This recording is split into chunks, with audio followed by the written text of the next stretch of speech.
People disappear all the time. Heck, a few months back I made a video on some of the creepiest disappearances, but some disappearances are more bizarre than others.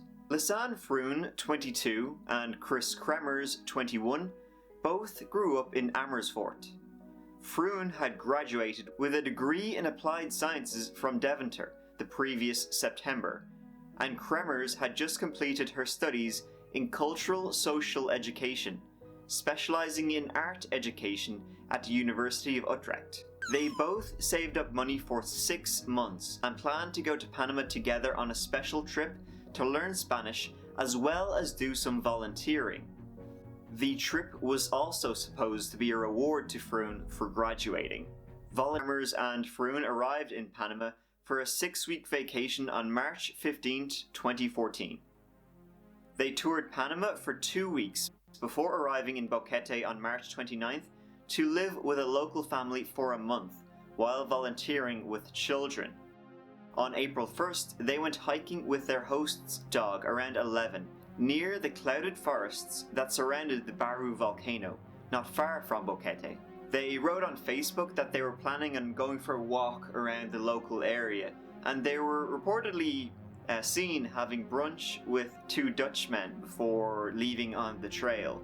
And then, that night, their hosts, Froon and Kremers' hosts, they became alarmed when the dog came home without the women. And that's when, they were reported missing. They went for a walk on a trail in the surrounding forests and they never came back. Froon's parents stopped receiving the daily text messages they had been sending, letting them know how they're getting on and that they're safe. On the morning of April 2nd, Froon and Kremers missed an appointment with a local guide. On April 3rd, authorities began aerial searches of the forest and local residents began searching.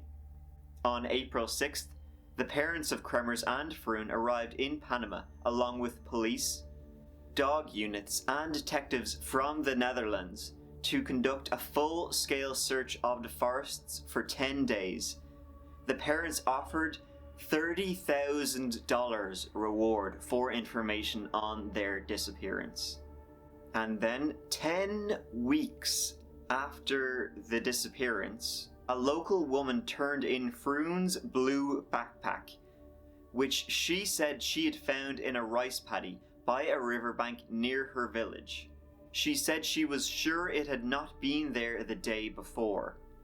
The backpack contained 2 pairs of sunglasses, $83 in cash, Froon's passport, a water bottle, Froon's camera, 2 bras, and the women's phones, all packed dry and in good condition. The women's phones showed that for some hours after the start of their hike, someone had dialed 112, the emergency number in the Netherlands, and 911, the emergency number in Panama. They were clearly calling for help. Now we get into the distress calls and what they discovered on the 2 girls' phones. Yikes. The first distress call had been made just hours after beginning their hike. One from Kremers' iPhone at 4:39, and shortly after that, one from Froon's Samsung Galaxy at 4:51. None of the calls had gone through due to a lack of reception in the area, except for one 911 call attempt on April 3rd that lasted for little over a second before breaking up. After April 5th, Froon's phone battery became exhausted after 5 a.m. and was not used again. Kremers' iPhone would not make any more calls either, but was intermittently turned on to search for reception. After April 6th, multiple attempts of a false PIN code were entered into the iPhone. It never received the correct code again. One report showed that between the 7th and 10th of April, there were 77 emergency call attempts with the iPhone.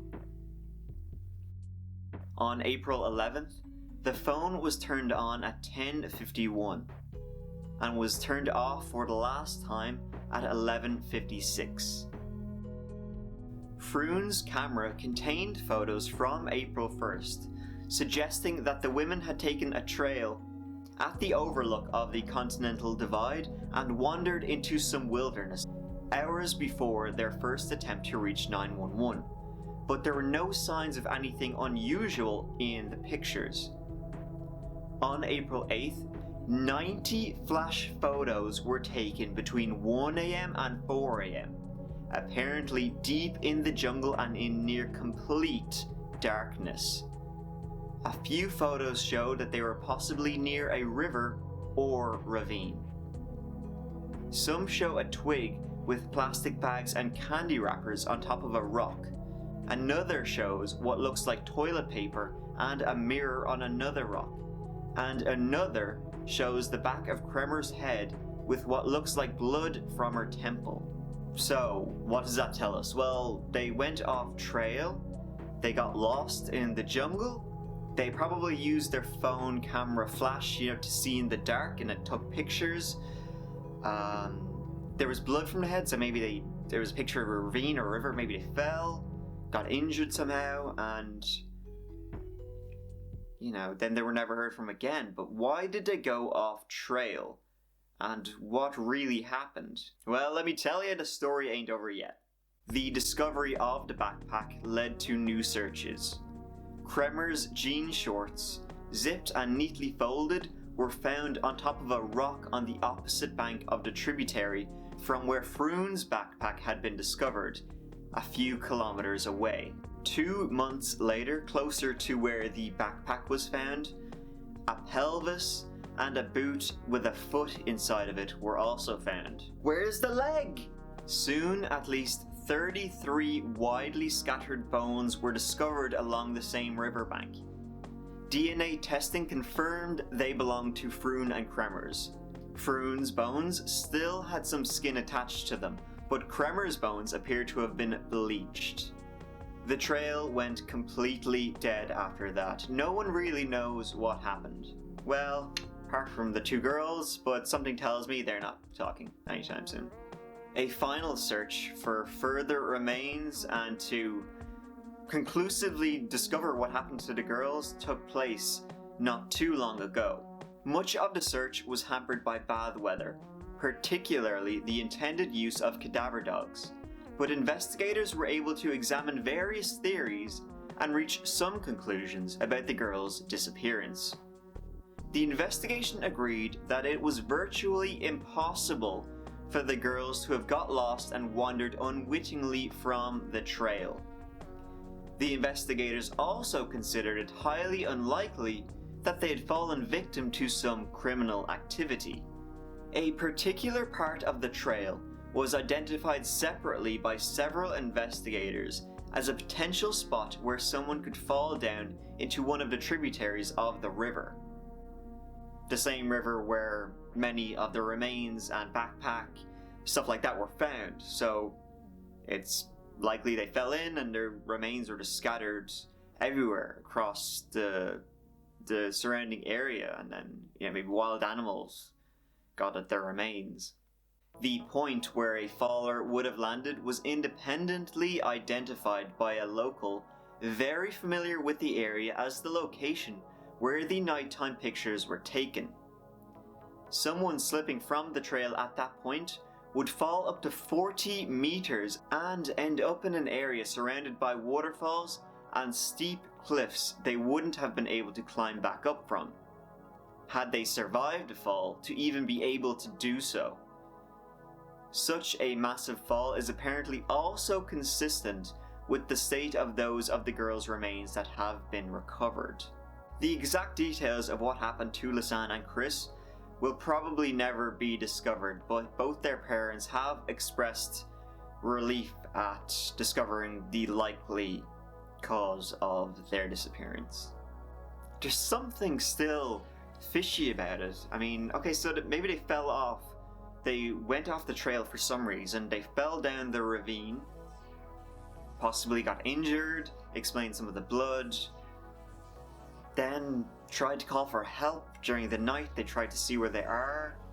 One succumbed to probably injury or dehydration, followed not too long by the other. Maybe that explains the incorrect pin attempts. One of the girls was using the other one's phone. And then she also succumbed to the elements. Maybe. That's probably likely, but I don't know, it still seems odd, doesn't it? Some elements, however, can be explained. The bleached bones, a jungle will actually just do that to a body over time. It will bleach your bones with the heat and the moisture environment. Regarding the pictures, she may have been trying to use the camera to tell us something she thinks is important.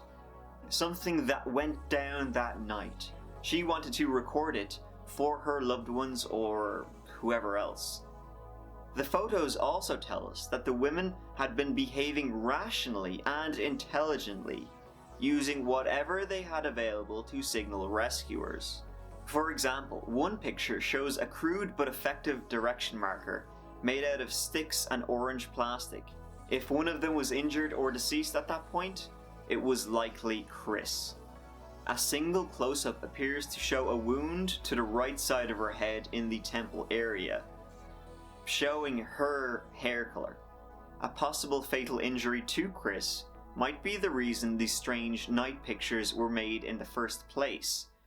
Pretty much everybody doubts foul play was involved, but something did happen. They were there during the day, the trail was fairly simple, and it would have been hard to essentially get lost and go off trail. Whether they saw something, heard something, for some reason they ventured off trail and into the jungle, never to return. Thanks for watching, guys. I really hope you enjoyed the video.